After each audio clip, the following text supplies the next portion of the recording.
chopping onions without looking up. My dad chuckled. Didn't we tell you this? Year was for family only. I simply smiled, placed the gift bag down, and walked out without a word. 30 minutes later, my alerts lit up. Holiday. Catering canceled. Vacation payment blocked.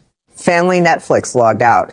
My sister messaged, "Are you seriously?" I replied, what got me the most wasn't the words. It was the way they said it, like I didn't matter, like I was some distant cousin who had showed up uninvited. I'd spent weeks planning this, late nights after work, browsing through hotels, comparing island packages, double-checking guest lists with my aunt who swore that the whole family was going to be there for the anniversary, and she wasn't wrong. The driveway had 6 cars in it. When I pulled up, I recognized every one of them. Cousins, second cousins, even uncle. Terrence's beat-up old minivan was there. But when I walked in, the only thing I got was a knife slicing onions and a voice that didn't even look at me. Why are you here? She didn't pause, didn't even glance over her shoulder, like I was interrupting something sacred.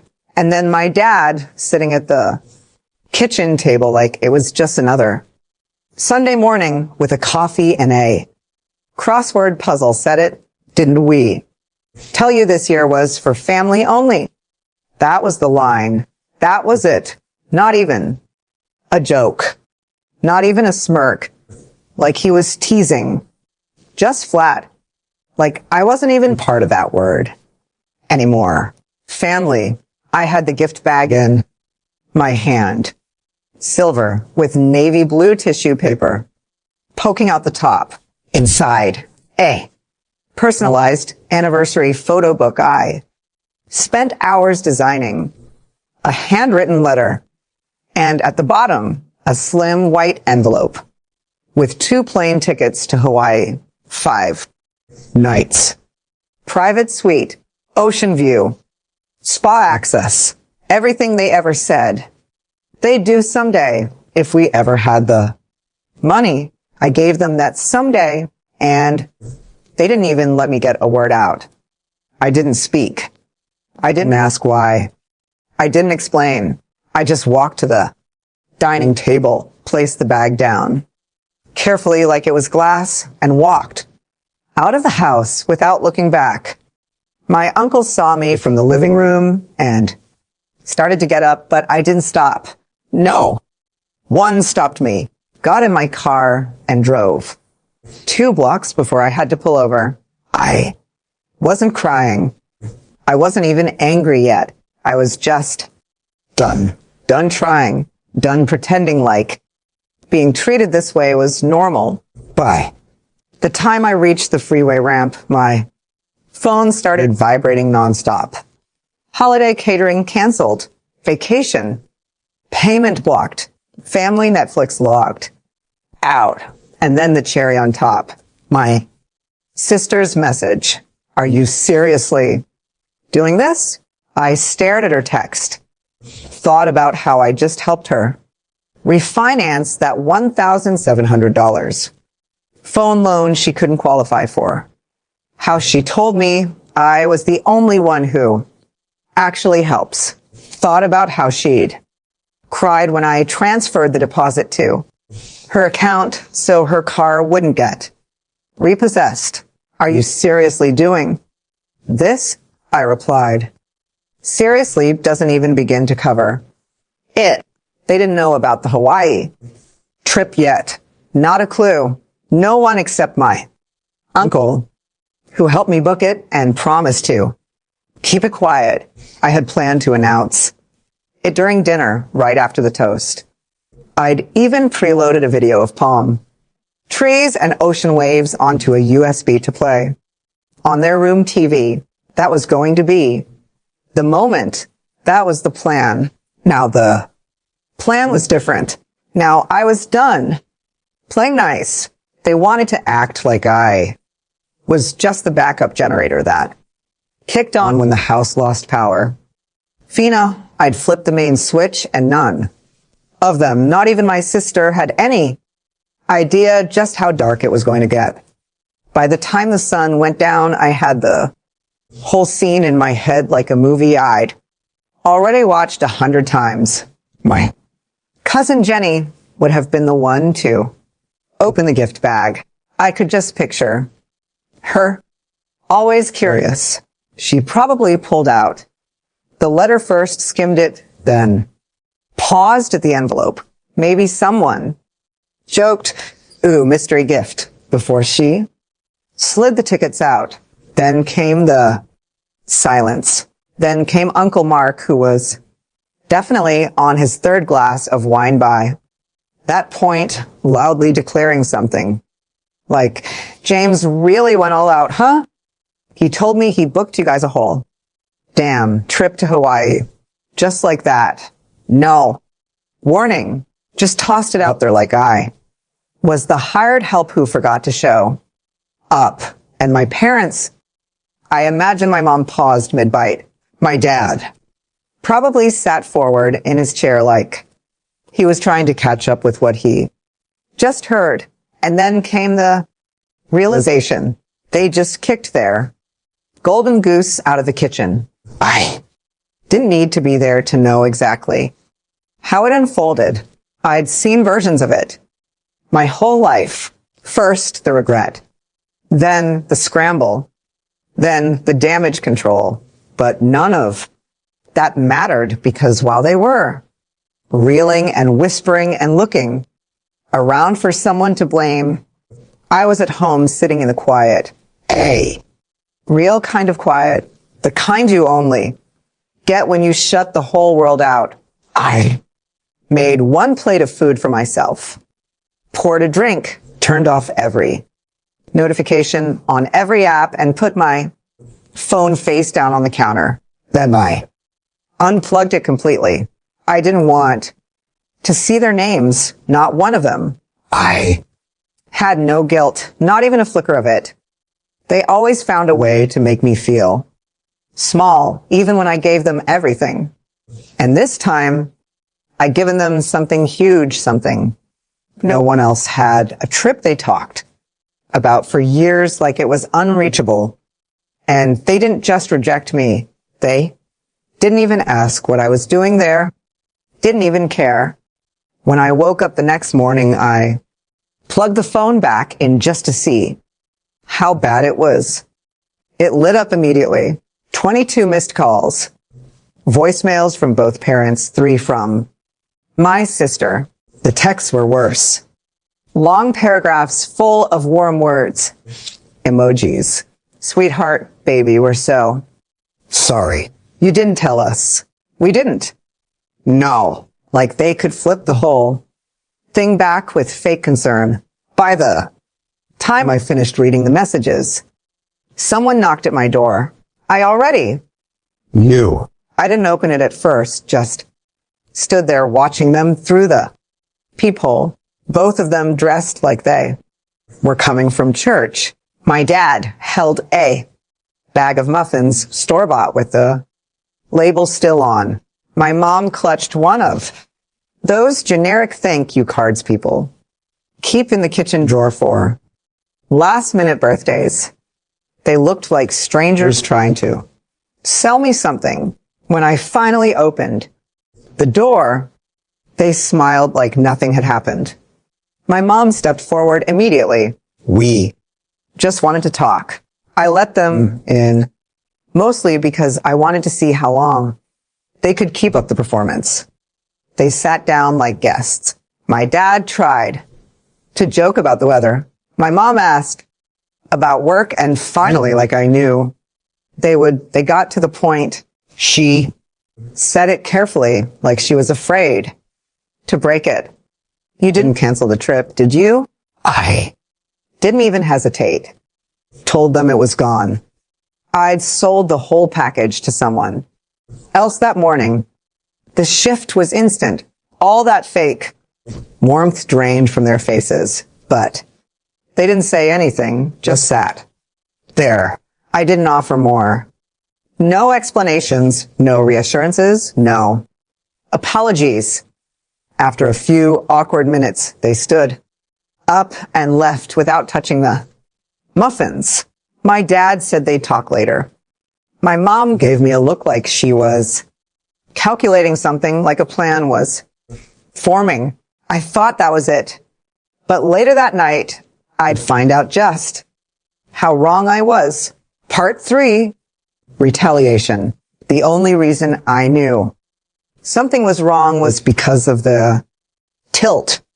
My car didn't sit right when I turned onto the street. It was leaning forward like it had dipped its head in shame.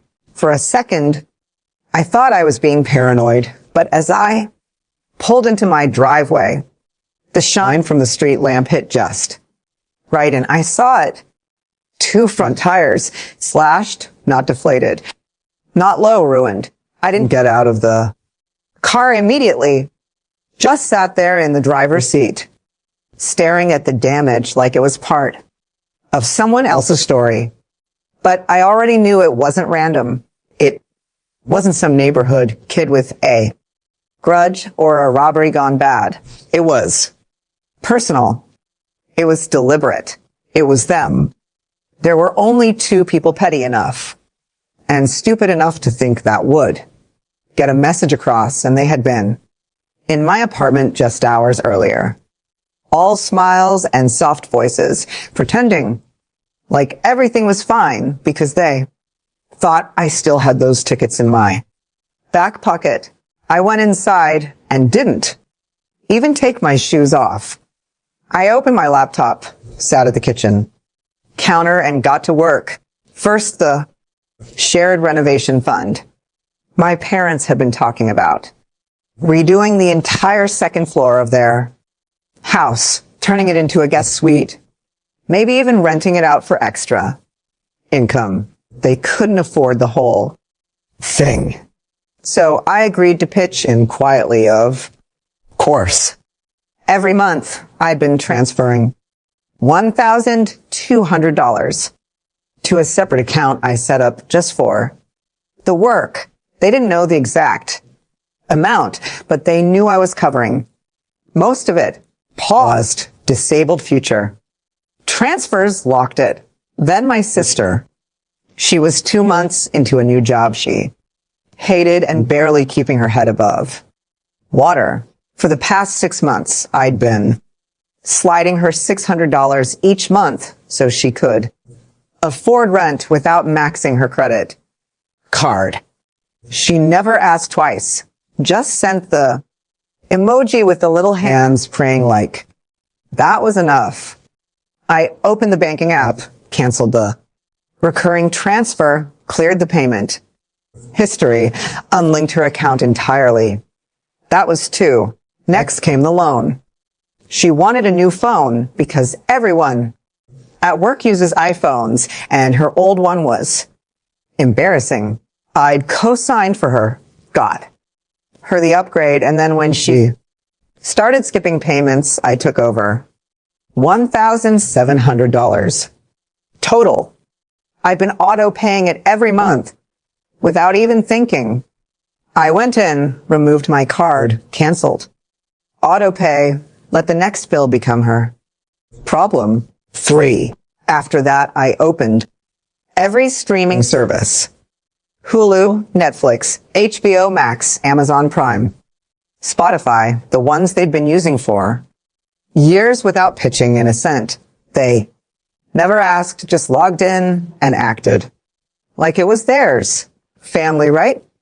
I changed the passwords on every account, logged out all devices.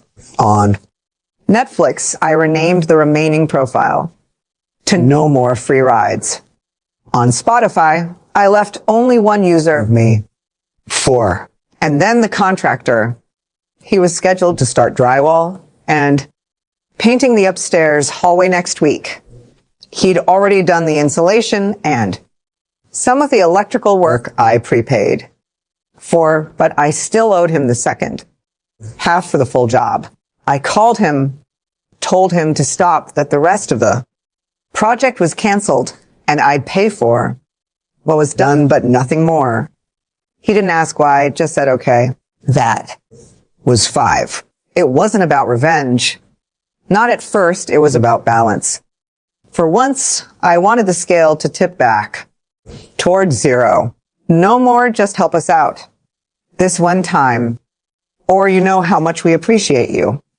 No more guilt tripping me into paying for their mess while they acted like I should be grateful to be involved at all. I had one last thing to check. I opened the app for my security system, clicked the camera footage from earlier. That evening, it didn't take long. At 7:12 p.m., a car pulled up across the street, not parked, just sat there. After a minute, the passenger door opened. It was my dad. No hesitation, no looking around. He walked over to my car like he was grabbing the mail, crouched, stayed there for maybe 20 seconds, then moved to the other side. Another 20 seconds. Then he got back in the car. They drove off. My mom was driving. I didn't save the footage. I didn't need to. Instead, I turned my phone back on. It buzzed immediately. New messages from both of them. The tone had shifted again. No more sweet talk. My mom, we need to talk. You're taking this way too far.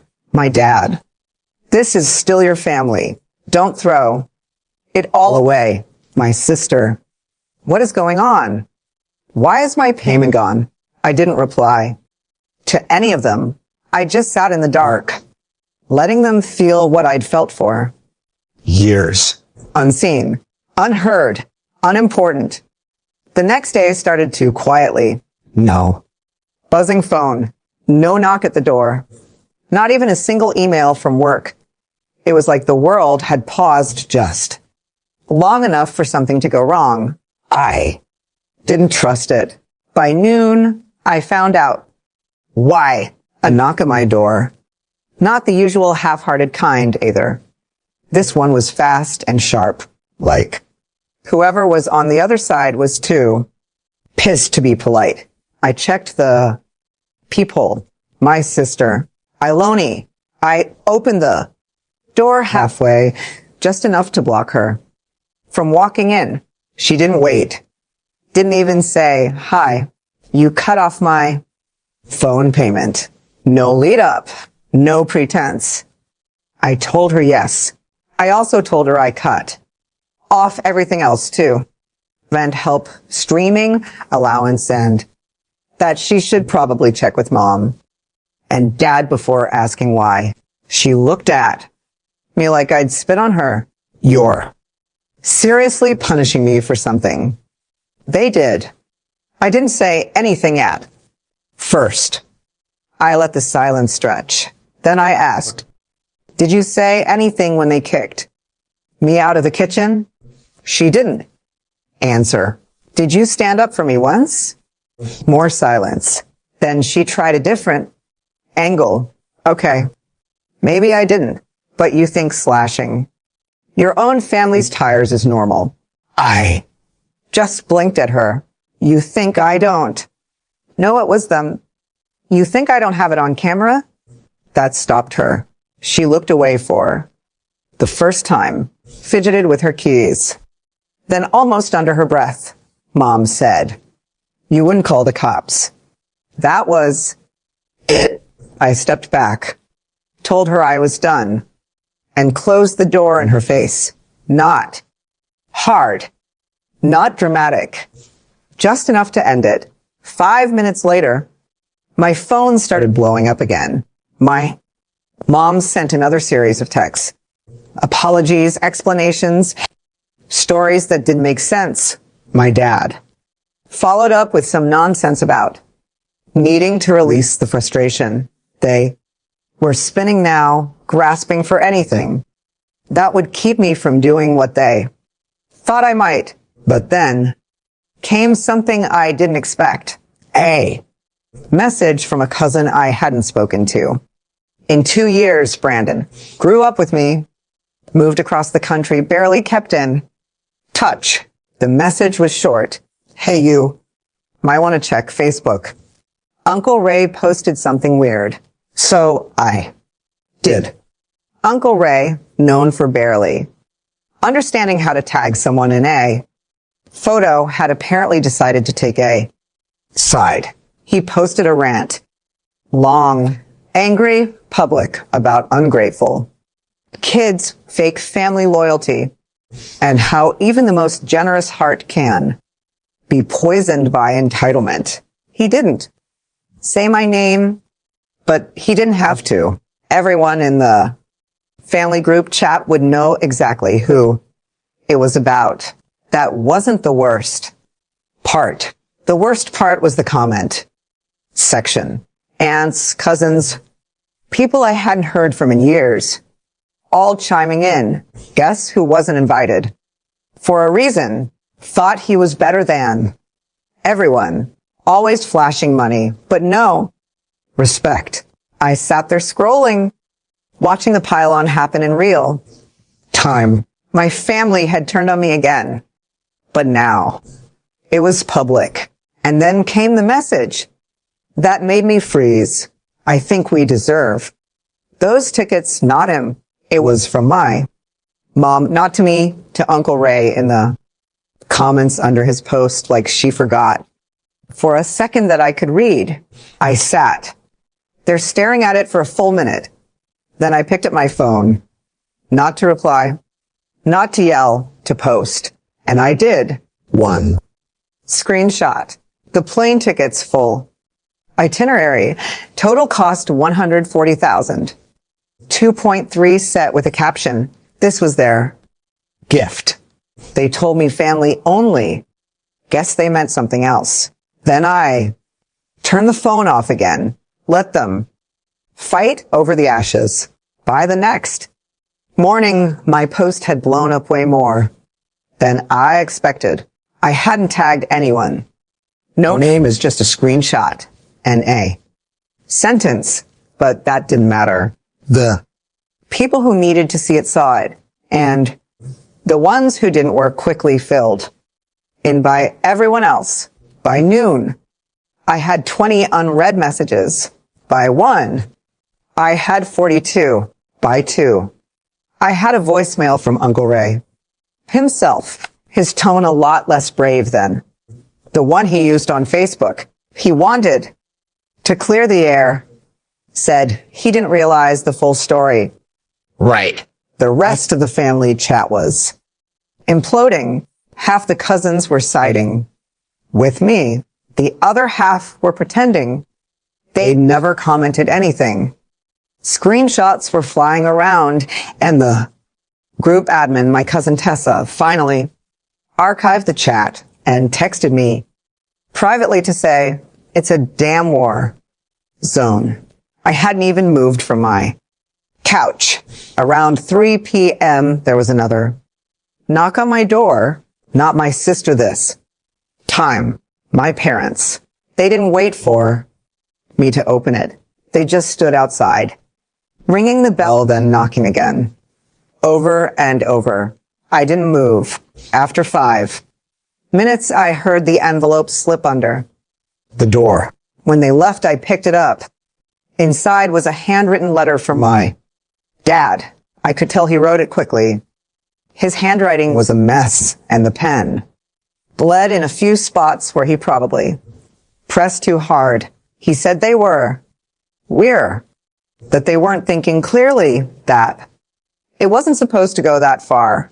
He ended it with a single line. We've waited 35 years for that trip.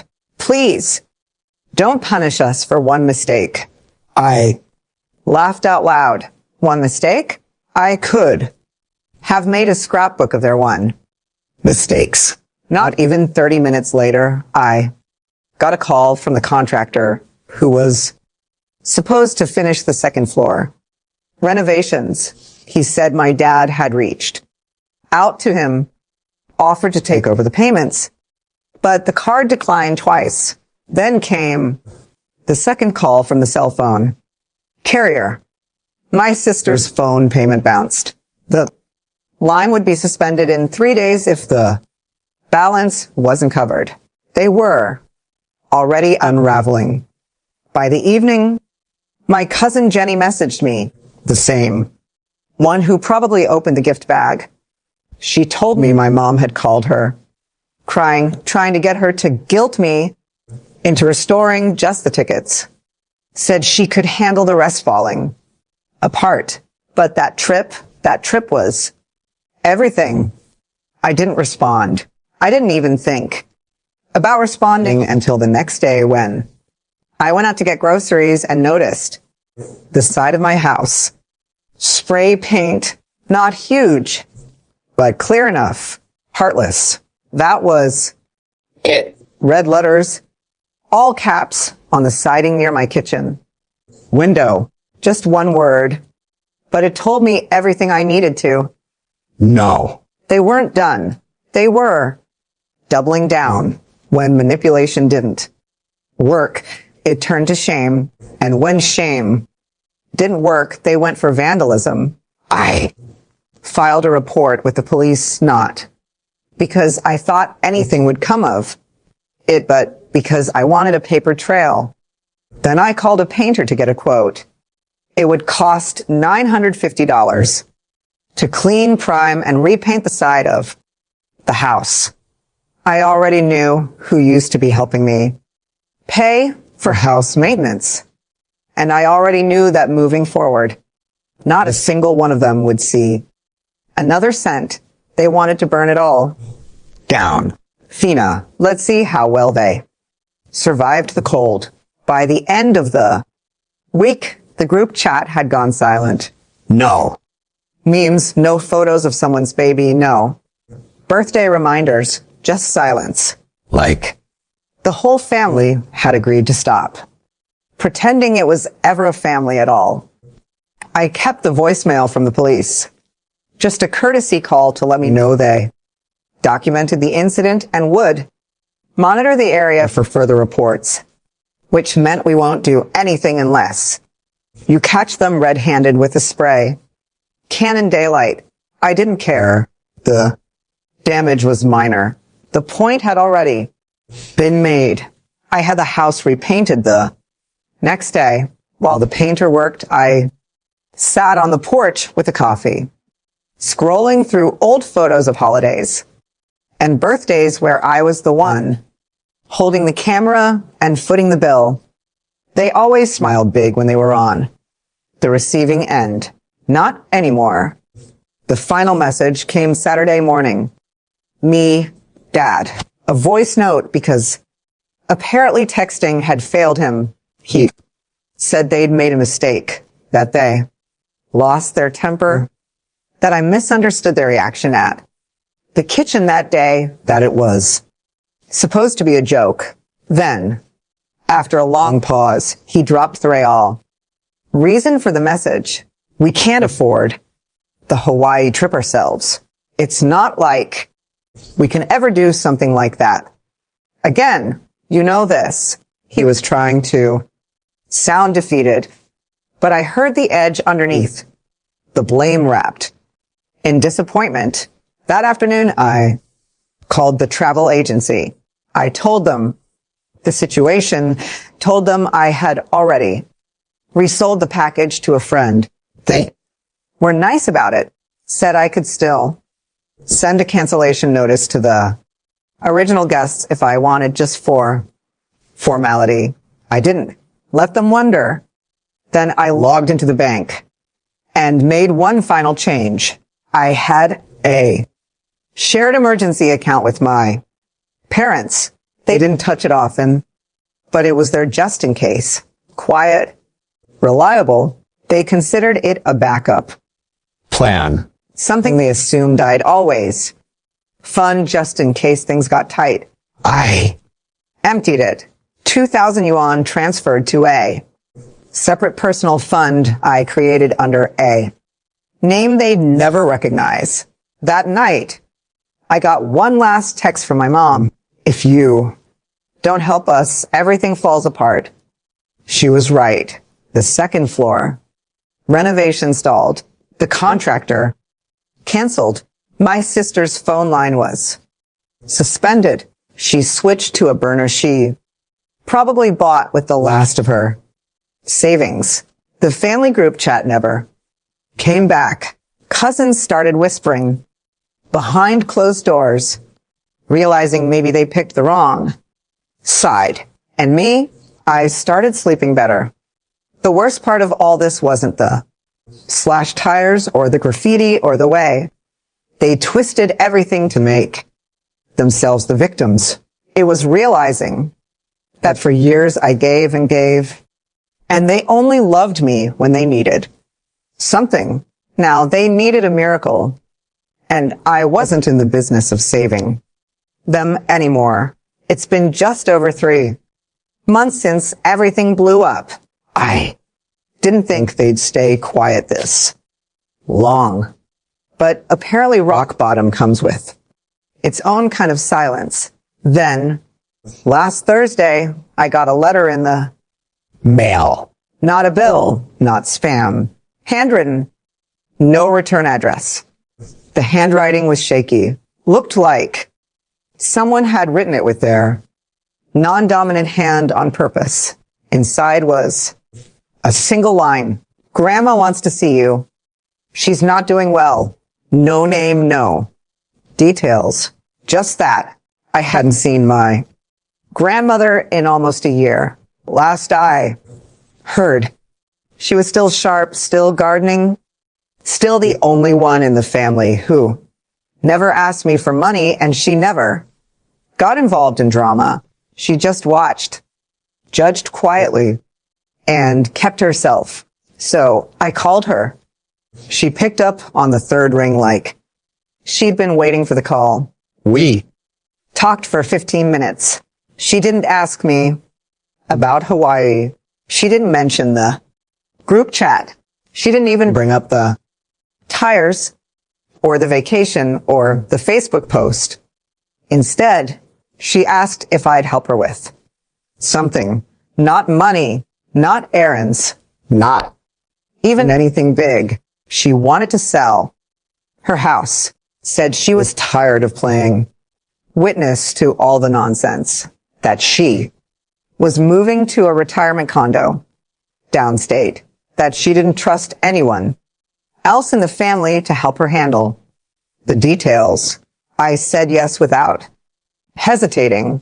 The next day, my cousin, Brandon, called me out of the blue, said, "Did you really talk to Grandma?" I told him, yeah. He paused, then said, "She's leaving the house to you. You know that, right?" I didn't. Turns out, she changed her will a month ago. Removed my mom, removed Uncle Ray, removed half the people who were still waiting for her to die so they could split the property like a buffet.